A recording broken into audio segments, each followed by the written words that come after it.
Hello student, this is the next question given on a screen. कह रहा है on the earth a stone is thrown from a height in a direction parallel to the earth's surface while another stone is simultaneously dropped from the same height.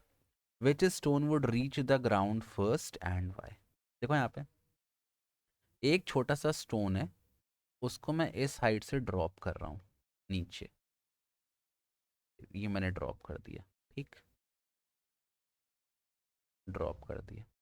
और फिर एक ऐसा ही बिल्कुल similar stone है, उसको मैं फेंक रहा हूँ in a direction parallel to earth surface, मतलब I am throwing it like this with some initial velocity. ये मैंने इसको फेंक दिया। अच्छा, अब जब मैं इसको फेंकूंगा तो इसका पाथ बेटा कैसा हो जाएगा? इसका पाथ हो जाएगा पैराबोलिक। आप ध्यान रखना, ऐसा गिरेगा ना, कुछ ऐसा, ठीक, ये ऐसा धरती पे गिरेगा। तो कह रहा है which one would reach the ground first and by. अब बहुत ध्यान से देखना, जिस स्टोन को मैं ड्रॉप कर रहा हूँ वो उसका जो मोशन है वो केवल एक एक्सिस के अलॉन्ग है, that is the Y axis. ठीक है, अगर मैं इसको वाई एक्सिस मानता हूँ और ये वाली लेंथ को एक्स एक्सिस मानता हूँ, तो ये जो मोशन है इसको मैं ड्रॉप कर रहा हूँ। ये जो फर्स्ट स्टोन जिसको मैं ड्रॉप कर रहा हूँ मतलब इनिशियल वेलोसिटी अलोंग वाई कितनी है? ज़ीरो। ग्रेविटी की वैल्यू कितनी है? 9.8। ठीक है, और आपको हाइट दिया है, कह रहा है कौन सा स्टोन पहले ग्राउंड पहुंचेगा। हाइट इतना मान लो, ये हाइट आपका एच है, ठीक।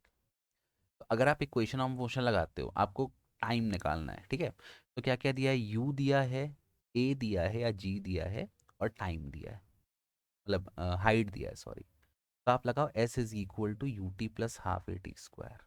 You T plus half of A T square, ये मैं किसके लिए पुट कर रहा हूँ? जिसको मैंने ड्रॉप किया है, ठीक। एस किसके बराबर आ गया? एच के। Initial velocity along this Y axis is zero, तो ये टर्म जीरो हो जाएगा, प्लस हाफ ऑफ ये आ गया जी टी स्क्वायर। तो टी की वैल्यू कितनी आएगी बेटा? टी की वैल्यू आ जाएगी, T will be equal to under root of 2h/g। ये ड्रॉप करने वाले स्टोन का टाइम आ गया कि वो कितने टाइम में गिरेगा। अब ये दूसरा स्टोन है, इसको मैंने पैरेलल टू अर्थ को फेंक दिया, मतलब इसमें कुछ इनिशियल वेलोसिटी यू एक्स है। इसमें कुछ भी वैल्यू हो सकती है, it has some initial velocity along X. लेकिन अगर ध्यान से देखो, मैंने इसको हॉरिजॉन्टली थ्रो किया है। हॉरिजॉन्टली थ्रो किया है, इसका मतलब इसकी जो वर्टिकल वेलोसिटी है अलोंग वाई एक्सिस वो क्या है? ज़ीरो है। भाई अगर मैं किसी चीज़ को हॉरिजॉन्टली फेंकूंगा, आप यहाँ पे ध्यान देना, ये अगर मैं किसी चीज़ को ऐसे फेंक रहा हूँ तो वो तो हॉरिजॉन्टल जा रहा है। उसका वर्टिकल वेलोसिटी क्या है? इनिशियल ज़ीरो, कोई वर्टिकल वेलोसिटी नहीं है। तो अब जो स्टोन मुझे क्या निकालना है, कितने समय में वो नीचे गिरेगा, ठीक है। तो इस स्टोन के लिए भी इनिशियल वर्टिकल वेलोसिटी ज़ीरो हो गया। एक्सेलरेशन कितना लगेगा बेटा? वही इक्वल टू 9.8। और उसे वर्टिकल डायरेक्शन में कितना डिस्टेंस ट्रैवल करना है, भले वो ऐसे करा उससे मतलब नहीं है। हाइट उसकी कितनी है? हाइट उसकी भी एच के बराबर होगी। तो अगर आप यहाँ फिर से लगाओगे S is equal to U T plus half A T square, तो आपको क्या मिलेगा? कितना उसको वर्टिकल डिस्टेंस ट्रैवल करना है? एच, ये उसका वर्टिकल डिस्टेंस है।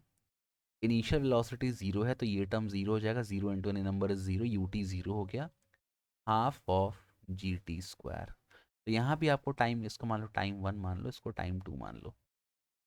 तो यहाँ पे आपको ये टाइम टू कितना मिलेगा? ये भी मिलेगा अंडर रूट 2h/g मिला।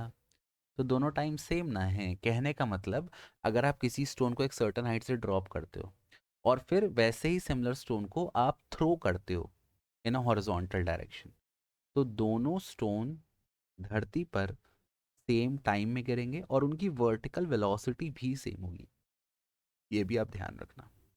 तो ऐसा क्यों हुआ, किसी ने पूछ लिया क्यों? क्योंकि आपने स्टोन को हॉरिजॉन्टली फेंका, उसमें आपने कोई भी वर्टिकल वेलोसिटी इंपार्ट नहीं की। वर्टिकल वेलोसिटी दोनों की सेम है, हाइट जो ट्रैवल करना है डिस्टेंस वो भी दोनों का सेम है, दोनों पर एक्सेलरेशन भी सेम है, तो दोनों सेम टाइम में गिरेंगे और सेम वर्टिकल वेलोसिटी के साथ गिरेंगे। I hope this is clear to you. Thank you for watching, keep loving, keep supporting, bye bye.